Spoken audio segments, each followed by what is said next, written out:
For people with diabetes, even a small wound can become dangerous.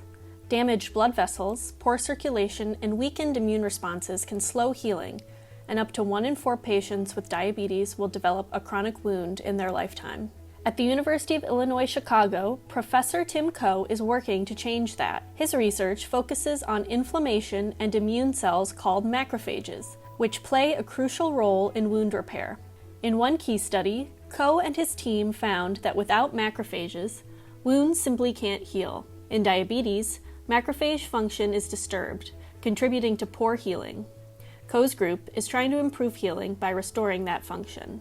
We need inflammation not just to prevent infection, but to get healing to occur. Koh aims to identify new pathways that could speed healing and prevent devastating outcomes like amputation and death for people with diabetes. Collaborating closely with clinicians at UI Health, he keeps patients at the center of the science. That research may lead to fewer amputations and better outcomes for millions living with diabetes. Find more stories at today.uic.edu.